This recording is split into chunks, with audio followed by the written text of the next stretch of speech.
Sit and play some games with Boot and Juice. If you want to see the Great Deku... I always revert to Cosby for some reason. If you want to see the Great Deku Tree, you should at least equip a sword and shield, faggot. Oh, what's that? Oh, you have a Deku shield? And what's that?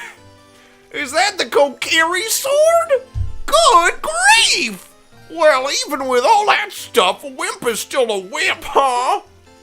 I, the Great Mido, will never accept you as one of us. Shoot, how'd you get to be the favorite of Saria and the Great Deku Tree? I just stab him in the back. Oh. That was kind of dick. Wow, that great observation. Well, it's probably because he was like... I don't know if they have... No, they don't have parents, do they? And they don't have penises either because they're actually plant people. Which was confirmed in later Zeldas because the Koroks, the little leaf people... They're these guys? According to one of the fan theories, I don't know if it was actually confirmed in the game, but it might have been in Wind Waker. I think it was in Wind Waker, because in Wind Waker, the Koroks first appear, and they're around the Great Deku Tree. Mm-hmm. And they're all like... man, my memory's probably going to be wrong, but the fan theory I read said that they were the Kokiri at one point, but the Deku Tree, because of the changing, harsh environment of the water, he actually turned them all into the leaf people. That's cool. So in Wind Waker, the Kokiri are still there, but they're Koroks instead. And then the Koroks show up in Breath of the Wild, hiding in freaking toilets and in your pants, and you're like, oh, what's this rock over here? Oh, it's another Korok. I have like 400. They're like an infestation. They really are. As the servants of evil gain strength, the vile climate persuades the land, causing nightmares to those sensitive to it. Are you sensitive, Link? Verily, thou hast felt it. You're gonna feel it. Flarf, the time has come to test thy courage. I've been cursed. I need you to break the curse. You gotta do it, boy. I need your help, boy. You gotta go in there and break that curse real hard, okay? Dost thou have courage enough to undertake the task? No, I didn't think so.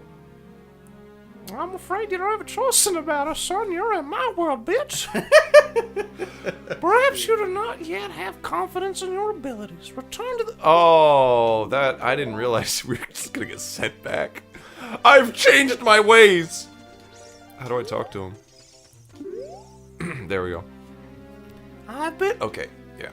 We're good, man. We're good. Then enter, brave Flarf, and thou too, Navi. Doggy. I like to get freaky. Navi the fairy, thou must aid Flarf and touch his blood on a regular basis. And Flarf, when Navi speaks, then use it to listen to words of wisdom. Is it a her? What? Is it a her? Navi? Yeah. I've always seen Navi as a her. I thought so too. And he just said, like, listen to her words of wisdom. I don't know why. Like, half the time I think it's a her, and the other time I don't even think about it because it's just a stinking fairy. So the real question is, if you swallow Navi, can you get revived? The real question is... What? Is there R34 of Navi?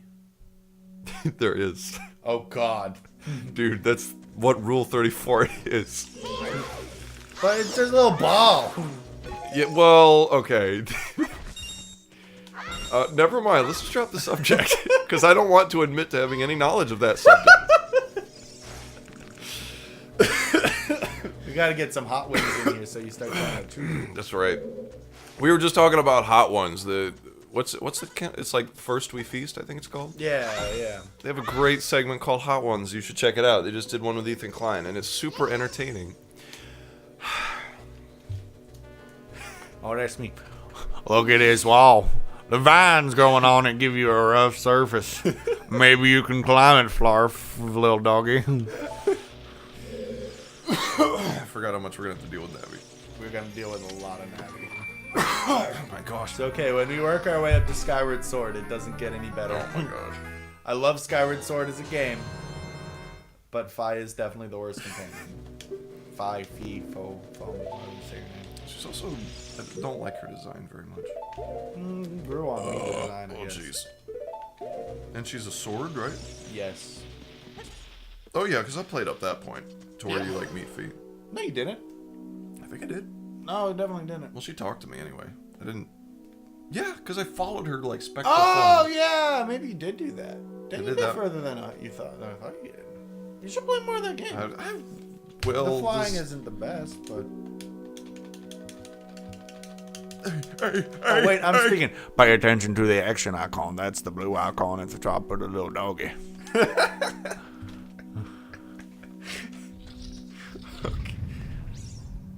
hate these gigs.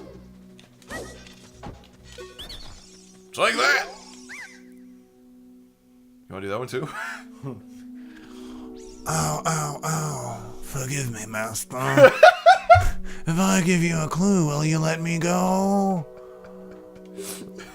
When you jump off a high cliff, if you hold the little dick forward, you will roll on the ground. The analog dick. When you land and won't get hurt from the fall. When you said master, I'm just thinking the dominatrix type stuff. I can't guarantee it will work, though. If the cliff is really high. Well, try it if you are feeling bold. He's just like, wow, and runs off, puts on a yellow cap. I was playing the Master Quest earlier, and it was really confusing when I came in here because I think they swapped it with another room. Yeah. So like, that dude wasn't even there. It's gonna be tough because the most recent version of Ocarina I played was Master Quest. Yeah. So The dungeons are gonna be super easy now. Yeah. Have you ever watched? Yes. It's a YouTuber who does Game Maker's Toolkit. He does boss keys. He talks about all the different dungeons, how they like I don't work, think I have, whatever. actually. You should watch him at some point. Shout out to Mark Brown, I think is his name. People should watch that. That sounds familiar, but I don't. If you really have an interest in the Zelda dungeons, he's got a series just talking about. Does it cover Zelda 2? My favorite Zelda. He's covering it in the next one. Okay. He started off with Link to the Past. He did Link to the Past. Then he did. His whole video on Zelda 2 is just gonna be like these dungeons are pretty shitty. Well, you never know. He goes into pretty in depth into the dungeons. Yeah. Each video is like 15 minutes long. First one was Link to the Past. Second one was Link's Awakening. And then he talks like he goes into Ocarina next, and he starts talking about how some of the dungeons are like Link to the Past. Uh-huh. Or not, or like Link's Awakening, whatever stuff it like was. that. Even though they're 3D, so it's like an evolution of them. And then he did, Oracle of Ages and Seasons. The most recent one he did was Phantom Hourglass and Spirit Tracks. I forgot Phantom Hourglass. And I mean, I enjoyed that game. As much hate that Spirit Tracks got when it came out, I enjoyed it. I thought it was fun. It definitely isn't the best, but I thought some of the mechanics were pretty cool. Oh, I think I might just skip this part because I really don't need a compass. You gotta get the compass. Do I have to get the Yes. compass? All right. That's the point, man. You gotta get everything in every room. But it's so. I mean, even when I played this game for the first time, I didn't even go for. I mean, I didn't know where the stuff was, so I was finding it. But after finding it, I was like, I waste a lot of time on a compass. Yeah. What's your favorite temple in this game? Don't have one.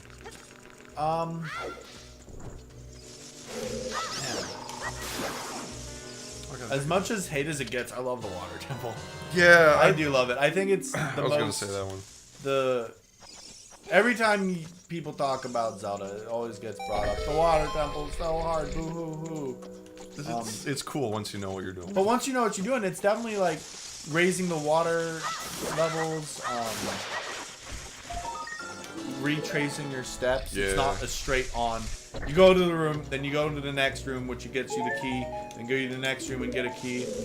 Cause like there's the I just recently watched Posky, so I'm gonna start talking a little bit about it stuff. Just listen, just watch his stuff instead of I'll put his tag in the video so people are looking up this video and looking up his. That'd be cool. Steal some views. Yeah.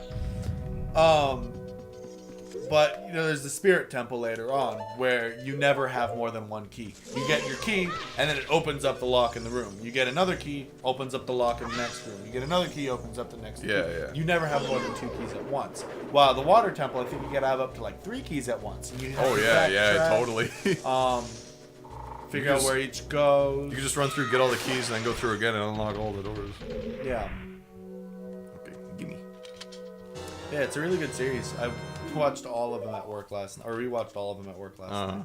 Seen them once before, but his new Spirit Tracks one came out, so I'm like, might as well refresh myself. My least favorite temple was the fire flippin' temple. I hated that one. Still do. Even knowing how to do everything, I do not like it. It just doesn't feel very linear. I mean, it's not that it doesn't feel linear. It feels like there's so much in there to waste your time with. Like the stupid firewalls and bats coming everywhere. It's just like, it's annoying. Alright, we gotta... Yeah, and the Shadow Temple was like, it was alright, but it was... It felt like it could have been more memorable. Because, I mean, it was creepy for sure. But what it did feels creative as a lot of the other temples, or at least it is. I love the temple in the well. What's that one called? I think it's just called the Well. The well temple, whatever. Because you do it as a kid, and then you have to go back as an adult. You can't get back in the well and as an adult. Or you have to do things as an adult in order to open up the well as a kid. Yeah, and then you have to like go as an adult, learn the Song of Storms. The Spirit Temple's the same way. And you have to do a bunch of stuff back and forth. And then it's so freaking creepy. It is. It's like the whole game is like fine up to that point. I mean, the Forest Temple's like got ghosties, so that's a little creepy, but then it's like, here's some disembodied hands grabbing your face while this other guy comes and munches on you. Freaking re-deads. You know what I just finished Breath of the Wild, everybody, okay? So I got that on launch. I think I have like almost 200 hours. It's a good game. It's a really good game. I really enjoyed it a lot. But as with most games, I still have a couple gripes with it. One of which is I was really, really wanting to see what a re-dead looked like in Breath of the Wild style. They don't have any re-deads? And there's not a single freaking re-dead in the game. I don't know that. That pissed me off a little bit, not gonna lie. Do they have anything close to a re-dead? They got the skeletons at night. Yeah, those are They've got a bunch of different types of skeletons. I was afraid of a skeleton. Yeah. Not even a Skulltula. I think Breath of the Wild actually has the least amount of different enemies in the game. If you don't count all the different things. Because there's bokoblins. Yeah. But you got, your red ones, and then your blue ones, which are harder. Then you got your silver ones and your black ones. And, like, they're each a bit harder. But they're still bokoblins. They still got the same moves. They either do more damage or have different weapons. And so they're bokoblins and moblins, all of the different Octoroks, because there's some on land, there's some in the water, there's some in the fire. And they do different moves, but they're still Octoroks. The a-holes of nature. So you got your bokoblins, your moblins, your Octoroks, your Lizalfos. Is there no Stalfos? Yeah. Okay. Which ones are Stalfos? Stalfos are the skeletons, right? I'm thinking, what's the wolfy ones? Wolfos? Wolfos. There are no Wolfos in the game. There are wolves. So I guess that counts. Yeah, I guess. But there are no spiders. No Skulltulas. There are Hinoxes, which are pretty cool. Those are the big guys? Yeah, they're the big giant dudes. There's Stallknot. And then for every type, there's also a skeleton version. So you got bokoblins, but then you also got the skeleton version that at night. You got moblins, you got the skeleton moblins, you got Lizalfos, the skeleton Lizalfos. And you got the Hinoxes and you got the skeleton Hinoxes, which are pretty scary. Is there skeleton? Wait, yeah, you said there's skeleton Hinoxes? That's They're huge. They're really fun to fight. I'm trying to think.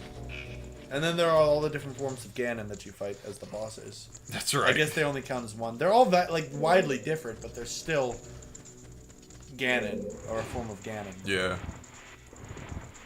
I'm trying to think. I think that's it. Do you fight Gerudos at all? Oh, well, yeah, I forgot. There's like Moldugos, which are giant fish underground that attack you. But even out in the desert, it's just bokoblins, moblins, and Lizalfos. Yeah. There are some like electric ones instead of, and they're fire ones. Like, there are different types, but